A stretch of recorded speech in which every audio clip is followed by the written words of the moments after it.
ಶಕ್ತಿ, ಅಹಂಕಾರ ಮತ್ತು ಅದರಿಂದಾಗೋ ಪತನ. ಈ ಚಕ್ರ ಇತಿಹಾಸದಲ್ಲಿ ಮತ್ತೆ ಮತ್ತೆ ಮರುಕಳಿಸುತ್ತಲೇ ಇರುತ್ತೆ. ಇವತ್ತು 1000 ತೋಳುಗಳಿದ್ದ ಒಬ್ಬ ರಾಜನ ಮಹಾಕಾವ್ಯದ ಮೂಲಕ ಇದೇ ಸತ್ಯವನ್ನೊಮ್ಮೆ ನೋಡೋಣ. ಬನ್ನಿ ಈ ಕಥೆಯೊಳಗೆ ಇಳಿಯೋಣ. 1000 ತೋಳುಗಳಿದ್ದ ರಾಜ.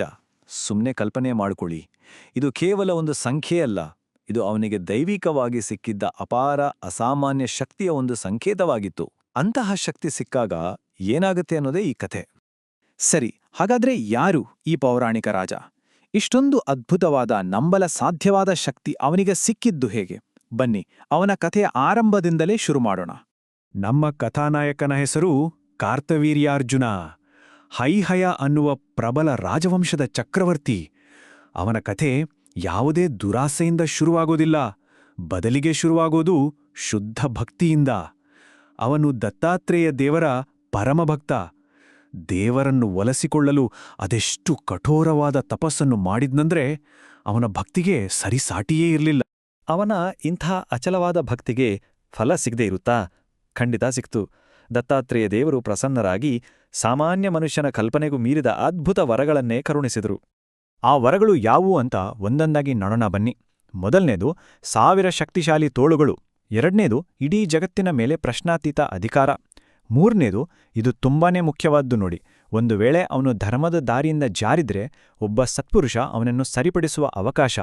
ಮತ್ತು ಕೊನೆಯದಾಗಿ, ಅವನನ್ನು ಸೋಲ್ಸಕ್ಕೆ ಸಾಧ್ಯವಿದ್ರೆ ಅದು ಅವನಿಗಿಂತ ಶ್ರೇಷ್ಠನಾದ ಯೋಧನಿಂದ ಮಾತ್ರ. ಈ ವರಗಳೇ ಅವನ ಇಡೀ ಜೀವನದ ದಿಕ್ಕನ್ನೇ ಬದಲಾಯಿಸಿದವು. 1000 ಇದು ಬರೀ ಒಂದು ಸಂಖ್ಯೆಯಲ್ಲ ಅಲ್ವಾ? ಇದು ಅವನ ಅಸಾಧಾರಣ ಅತಿಮಾನುಷ ಶಕ್ತಿಯ ಪ್ರತೀಕ. ಅವನ ಶಕ್ತಿ ಎಷ್ಟರ ಮಟ್ಟಿಗಿತ್ತು ಅನ್ನೋದಕ್ಕೆ ಇದೇ ಸಾಕ್ಷಿ. ಆದರೆ ಇಲ್ಲಿ ಒಂದು ದೊಡ್ಡ ಪ್ರಶ್ನೆ ಹುಟ್ಕೊಳ್ಳುತ್ತೆ. ಒಬ್ಬ ಸಾಮಾನ್ಯ ಮನುಷ್ಯನ ಕೈಗೆ ಇಷ್ಟೊಂದು ಅಪರಿಮಿತ ಶಕ್ತಿ ಸಿಕ್ಕಾಗ ಅವನು ಅದನ್ನು ನಿಭಾಯಿಸಬಲ್ಲನಾ? ಅಥವಾ ಆ ಶಕ್ತಿಯೇ ಅವನನ್ನ ತನ್ನ ಹಿಡಿತಕ್ಕೆ ತೆಗೆದುಕೊಳ್ಳುತ್ತಾ? ಇಲ್ಲಿಂದಲೇ ನೋಡಿ ಕತೆ ಒಂದು ದುರಂತದ ತಿರುವು ಪಡೆಯೋದು. ಅವನಿಗೆ ವರವಾಗಿ ಸಿಕ್ಕಿದ್ದ ಅದೇ ಅಪಾರ ಶಕ್ತಿ ಅವನ ಪತನಕ್ಕೂ ಹೇಗೆ ಕಾರಣವಾಗುತ್ತೆ ಅನ್ನೋದನ್ನ ನೋಡೋಣ. ಈ ಬದಲಾವಣೆಗೆ ಮೂಲ ಕಾರಣ ಒಂದೇ ಒಂದು ಪದ: ಅಹಂಕಾರ. ಇದು ಕೇವಲ ಹೆಮ್ಮೆ ಅಲ್ಲ, ಅದಕ್ಕಿಂತಲೂ ಹೆಚ್ಚು ಅಪಾಯಕಾರಿ. ನಾನೇ ಎಲ್ಲ, ನನಗಿಂತ ಮಿಗಿಲಾದವರಿಲ್ಲ ಅನ್ನೋ ಒಂದು ವಿಷಕಾರಿ ಭಾವನೆ. ಇದು ಒಮ್ಮೆ ತಲೆಗೇರಿದ್ರೆ ಸರಿ ತಪ್ಪುಗಳ ವಿವೇಚನೆಯನ್ನೇ ಮರೆಸ್ಬಿಡುತ್ತೆ. ಕಾರ್ತವೀರ್ಯಾರ್ಜುನನ ವಿಷಯದಲ್ಲೂ ಆಗಿದ್ದು ಇದೇ ನೋಡಿ. ಮೊದಲು ಧರ್ಮದ ದಾರಿಯಲ್ಲಿಂದ ರಾಜ, ಜನರ ರಕ್ಷಕ. ಈಗ ಏನಾದ? ತನ್ನ ಶಕ್ತಿಯ ಮದದಿಂದ ಕುರುಡನಾಗಿ ಒಬ್ಬ ಕ್ರೂರಿ ದಬ್ಬಾಳಿಕೆಗಾರನಾಗಿ ಬದಲಾದ. ಈ ಅಹಂಕಾರ ಇದು ಸುಮ್ಮನೆ ಬಿಡುತ್ತಾ? ಇಲ್ಲ, ಇದು ಅವನನ್ನ ಒಂದು ದೊಡ್ಡ ಸಂಘರ್ಷದ ಕಡೆಗೆ ತಳ್ಳುತ್ತೆ. ಅವನ ಹಣೆಬರಹವನ್ನೇ ಬರೆಯುವಂಥ ಒಂದು ನಿರ್ಣಾಯಕ ಮುಖಾಮುಖಿ. ಒಂದು ಕಡೆ ವಿಜಯದ ಗರ್ವದಲ್ಲಿರೋ ರಾಜ, ಅವನ ಬೃಹತ್ ಸೈನ್ಯ. ಅವ್ರು ಬಂದು ತಲುಪಿದ್ದೆಲ್ಲಿಗೆ ಗೊತ್ತಾ? ಮಹಾನ್ ಋಷಿ ಜಮದಗ್ನಿಯವರ ಸರಳ ಶಾಂತ ಆಶ್ರಮಕ್ಕೆ. ಬಹುಶಃ ಅವನ ಪತನದ ಆರಂಭ ಆಗಿದ್ದು ಇಲ್ಲೇ. ನೋಡಿ, ಇಲ್ಲಿ 2 ತದ್ವಿರುದ್ಧ ಶಕ್ತಿಗಳು ಮುಖಾಮುಖಿಯಾಗ್ತವೆ. ಒಂದು ಕಡೆ ರಾಜನದ್ದು ದೈಹಿಕ ಶಕ್ತಿ, ಅಧಿಕಾರ, ಇಡೀ ಪ್ರಪಂಚವೇ ಅವನ ಕಾಲ್ಕೆಡೆಗೆ. ಇನ್ನೊಂದು ಕಡೆ ಋಷಿಯಿದ್ದು ತಪಸ್ಸಿನ ಶಕ್ತಿ, ಆಧ್ಯಾತ್ಮಿಕತೆ. ಒಂದು ಕಡೆ ಅಹಂ, ಇನ್ನೊಂದು ಕಡೆ ಧರ್ಮ. ಈ ಎರಡರ ನಡುವೆ ಸಂಘರ್ಷ ಆಗೋದು ಗ್ಯಾರಂಟಿ ಅಲ್ವಾ? ಋಷಿ ಜಮದಗ್ನಿಯವರಲ್ಲಿ ಒಂದು ದೈವಿಕ ಹಸು ಇತ್ತು, ಕಾಮಧೇನು. ಬಂದ ರಾಜ ಮತ್ತು ಅವನ ಇಡೀ ಸೈನ್ಯಕ್ಕೆ ಅದರಿಂದ ಅದ್ಭುತವಾದ ಆತಿಥ್ಯ ನೀಡಿದರು. ಆದರೆ ರಾಜನ ದುರಾಸೆಯ ಕಣ್ಣು ಬಿದ್ದಿದ್ದು ಆ ಹಸುವಿನ ಮೇಲೆ. ಆ ಹಸು ನನ್ಗೆ ಬೇಕು ಅಂತ ಕೇಳ್ದ.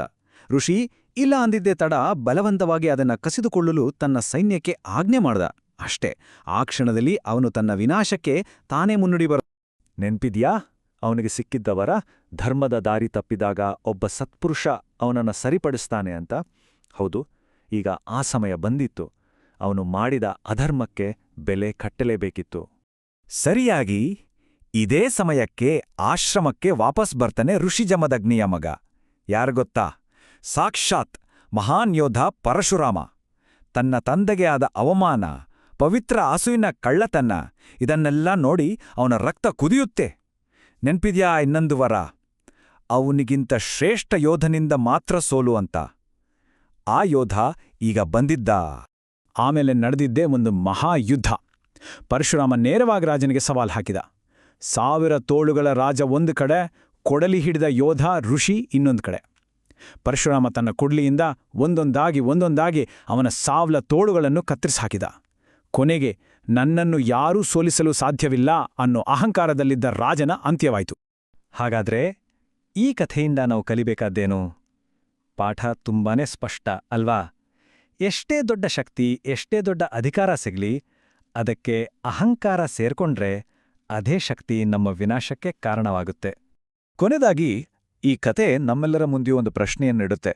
ಒಬ್ಬ ಹೀರೋ ಅಂದ್ರೆ ನಾಯಕ ಮತ್ತು ಒಬ್ಬ ವಿಲನ್ ಅಂದ್ರೆ ದಬ್ಬಾಳಿಕೆಗಾರ, ಇವರಿಬ್ಬರ ನಡುವಿನ ಗೆರೆ ನಿಜಕ್ಕೂ ಎಷ್ಟು ತಿಳುವಾಗಿರುತ್ತೆ? ಇದರ ಬಗ್ಗೆ ಯೋಚನೆ ಮಾಡಿ. ಮುಂದಿನ ಕಥೆಯೊಂದಿಗೆ ಮತ್ತೆ ಸಿಗೋಣ.